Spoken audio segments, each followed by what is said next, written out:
It's like intro music. Hey guys, welcome to episode 8 of Shift Your Health. My name is Paige Poo. My name is Jacob. Together we are PJ. So guys, today, episode 8, wow. We want some intro music.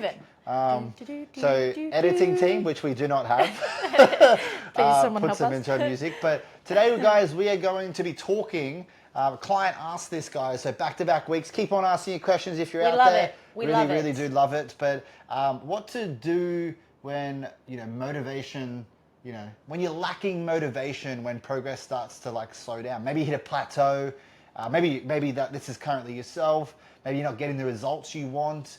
But yeah, how do you stay motivated, or how do you keep clients motivated when, progress does start to slow down? Well, I guess the first point is, you need that accountability from somebody. I think that is one of the biggest things. So you don't recommend doing it on your own? No. So if you're doing it on your own, Guys, reach out. Yeah. Reach out. We're here for you. We got your back. But no, seriously, when motivation dips, the first thing to do is most of my ladies, they'll sometimes try and throw in the towel, without knowing that there's a coach there for support. And by using your coach and having that person for guidance and saying, hey, look, I'm really struggling with this. Can we chat about it? Which is hard, by the way, guys. It's hard to ask. Yeah, it's not easy. Us humans, we are very naturally we don't want to ask for help, which is ridiculous. Because I'm probably the complete opposite. The second something's wrong, I will happily ask, and my ego, I don't put my ego, I just put it down.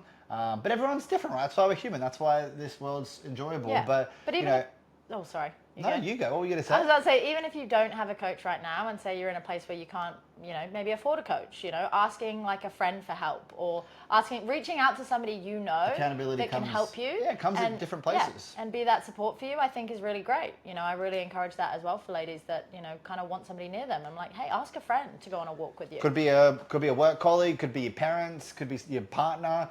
Albeit I do sometimes find negatives with people that you do, definitely. When people that you do. I don't want to go down this rabbit hole right now. Especially the partner one, because they can sometimes the worst. They can be a little bit more lenient.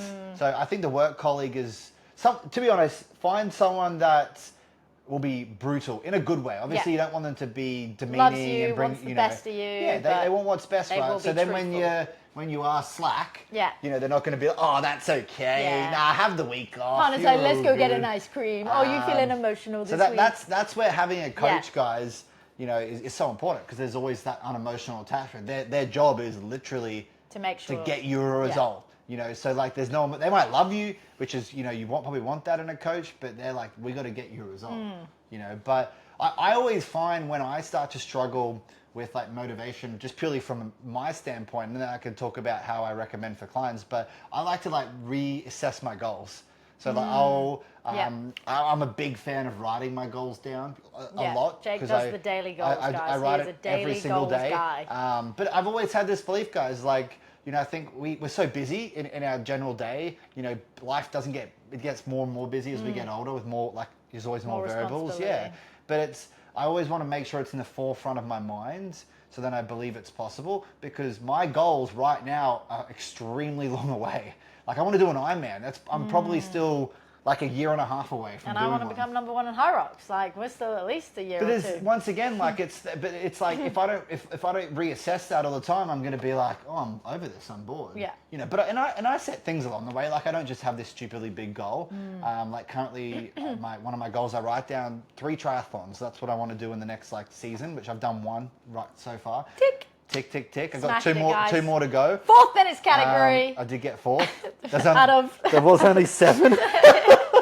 But yeah, without getting too off topic, so guys, just reassess your goals. So if you don't have to, I'm not saying you have to write them down every day. Don't follow exactly what I do, but I just reassess, and sometimes I'll shift. If I'm losing motivation, I will make the goal a little easier. Not saying I want to you should make it so super easy that tick it off tomorrow or that day, but sometimes you have to reassess, and maybe it's not attainable. Maybe being High Rocks World Champion within a month is not possible. Wow, shocked me. I know, that's an absolute shock. Excuse me, what do you mean, sir? Thank you very much. I think it's because what that does, guys, is it makes sure you're a realist, right?